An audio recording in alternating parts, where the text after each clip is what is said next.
c'est Mélo, on se retrouve pour une nouvelle vidéo qui va être un peu un bilan de mon premier semestre d'utilisation de mes crédits. Vous l'avez suivi ou pas, je sais plus si j'avais fait une vidéo dédiée, mais je vous expliquais, je crois, dans mes objectifs de l'année, que comme toujours, mon objectif c'est de diminuer ma palle papier.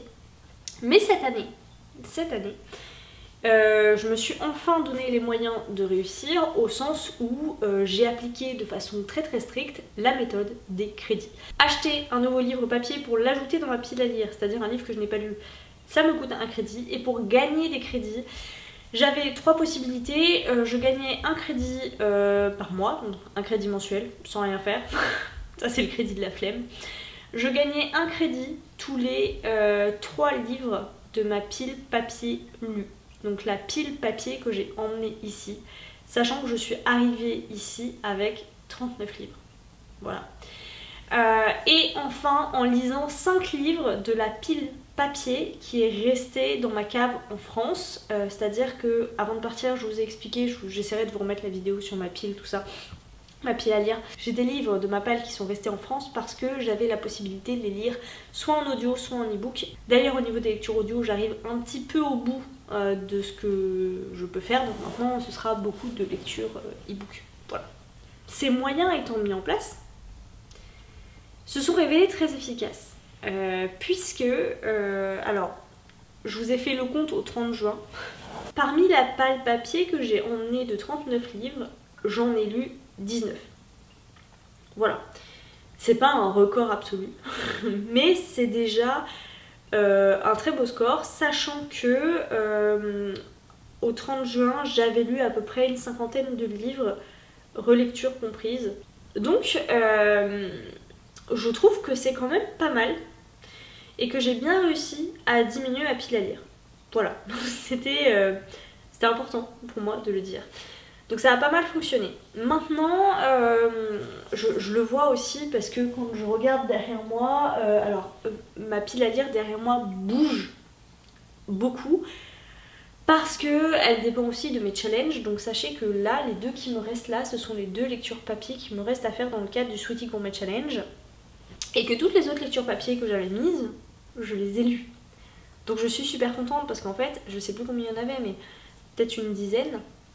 Et je les ai lus et en fait je suis méga heureuse, sachant que je vous dis que j'ai lu 19 livres parmi ceux que j'ai emmenés, donc les 39 de base, mais sachez que j'ai lu également quasiment tous les livres qui se sont rajoutés en plus au fur et à mesure, donc que j'ai acquis avec des crédits dans cette palle. Il m'en reste à ce jour seulement 2 à jour du 30 juin.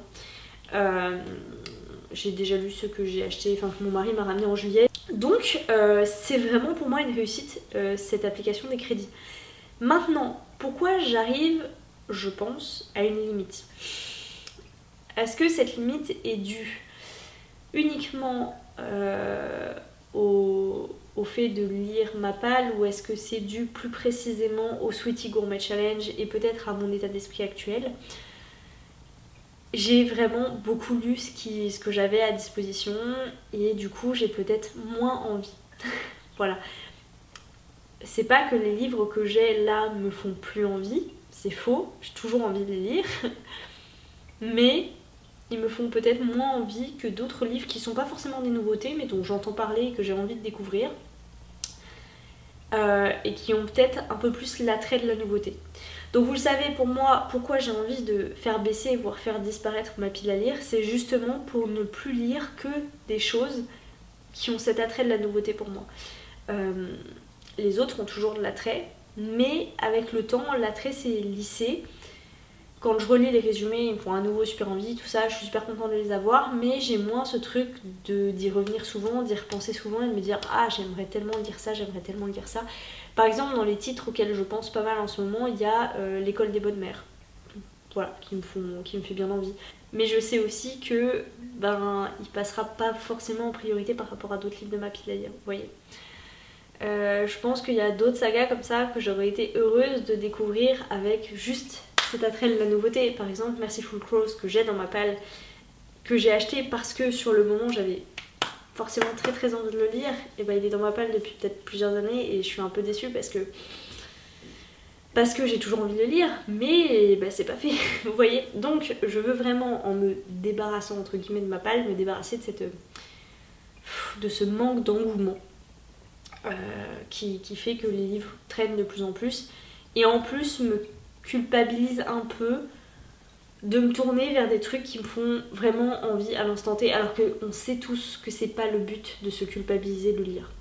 Tout ça pour vous dire que la mi-année étant passée, c'est possible que mon rythme pour diminuer ma palle descende beaucoup sur la fin d'année, parce que déjà il y a plein de nouveautés incroyables qui arrivent en octobre, genre vraiment des livres qui me font trop envie. Il y a Guillaume Chamalade-Jean, Claire Duvivier, Baptiste Beaulieu, Gabriel Katz qui sortent des livres en octobre. Comment voulez-vous? En plus, je serai de passage en France en octobre. Comment voulez-vous? Donc forcément, ça me fait déjà plus 4, que j'essaierai de lire, bien sûr, le plus rapidement possible. Mais c'est aussi des livres qui font que pendant ce temps-là, j'en lirai pas d'autres. Il y a aussi le fait que, comme je vous le disais, je suis un peu arrivée à court de ce que proposait Audible par rapport aux livres que j'ai dans ma palle papier en France. Tout ce qui était en audio de dispo, je l'ai lu, je crois. Il doit m'en rester un ou deux peut-être. Mais je les ai pas trop sentis. Donc ça prendra le temps qu'il faudra. Mais il me reste surtout des e-books qui sont dispo dans ma médiathèque, vers lesquels je me tourne pas forcément. Parce que c'est pareil, dans ma médiathèque, il y a plein de choses disponibles qui font trop envie. Je vous l'avais dit, je regarde souvent les nouveautés et en fait je les mets dans la liste de favoris qui devient... C'est pas une pile à lire, mais c'est plus qu'une simple wishlist. Je sais pas si ça fait sens pour vous.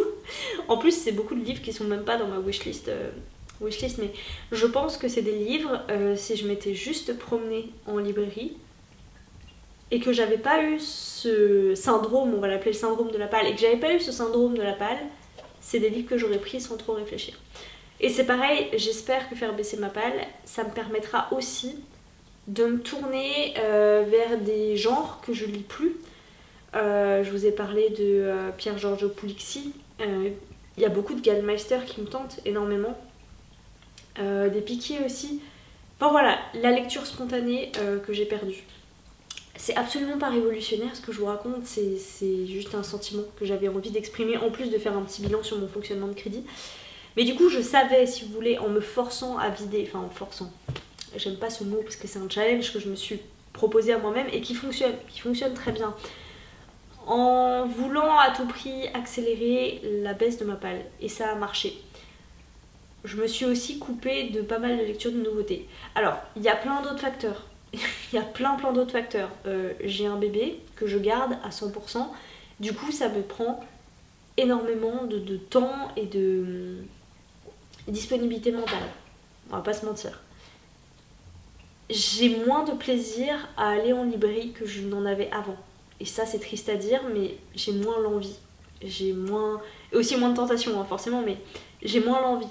Je pense que je prenais davantage de plaisir à y aller en France. Me demandez pas pourquoi, alors qu'ici il y a énormément de choix et qu'en plus il y a beaucoup de livres, enfin il n'y a pas le prix unique du livre, on en a déjà parlé. Donc je m'attendais à craquer énormément ici pour plein de choses, mais en fait pas du tout. Et c'est très bien comme ça. Et puis du coup je suis plus du tout exposée à toutes les sorties francophones qui, on va pas se mentir, m'attirent quand même beaucoup. Alors je sais pas pourquoi, est-ce que c'est parce que je suis moins sensible, n'ayant pas vécu ici toute ma vie, au maquettage et au design proposé ici? Est-ce que ça attire moins mon œil? Est-ce que ça se perd un peu? Je ne sais pas, il y a des trucs que je vois et qui me font très envie sur le coup, mais voilà, je perds un peu de vue. Alors qu'en France, même quand c'est des traductions, ça me retient davantage. Vous voyez, c'est super bizarre comme impression. Mes craquages sont beaucoup plus limités ici qu'ils ne l'étaient en France. Et tant mieux, encore une fois. Mais donc voilà, j'achète moins, j'ai lu beaucoup plus de ma palle. Mais là, j'arrive à un stade où je pense qu'il va falloir que je retourne vers quelque chose d'un peu plus neuf, d'un peu plus nouveau, pour peut-être me rebooster et me redonner l'envie de lire. Mais comme je vous le disais, ça peut aussi être lié à mon état d'esprit actuel, ça peut aussi être lié à plein de choses. Donc voilà, je veux pas accuser mon challenge de palle de m'avoir moins donné envie de lire des livres de ma palle. Je sais pas si ça fait sens. C'est beaucoup de blabla dans cette vidéo, donc ce que je vous propose c'est de terminer par les lectures qui m'ont le plus marqué et qui m'ont vraiment énormément plu dans les 6 mois de l'année. Je sais que là on est en août, mais on va s'arrêter au 6 juin, comme ça j'aurai quand même... Enfin au 6 juin, n'importe quoi, au 30 juin, comme ça j'aurai des trucs à vous raconter en janvier. Hein. Du coup en janvier, ouais, il y a 2 lectures qui m'ont vraiment énormément plu. C'est le tome 1 du cycle des secrets, Les Marches des Géants de Manon Fargeton.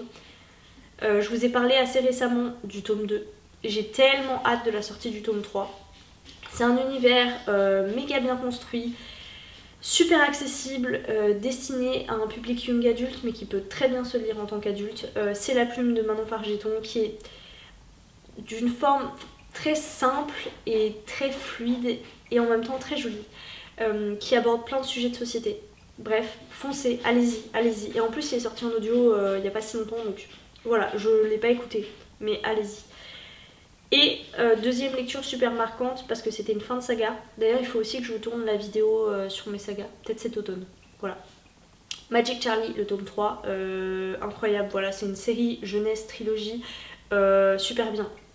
Je la garde précieusement, je suis très contente de l'avoir acheté en papier, je la garde précieusement parce que je pense que pour des enfants, ça peut être, je vais pas dire une alternative à Harry Potter, mais quelque chose un peu dans la même vibe avec école de sorciers tout ça, mais un petit côté, tout petit côté passe-miroir avec un peu d'animisme.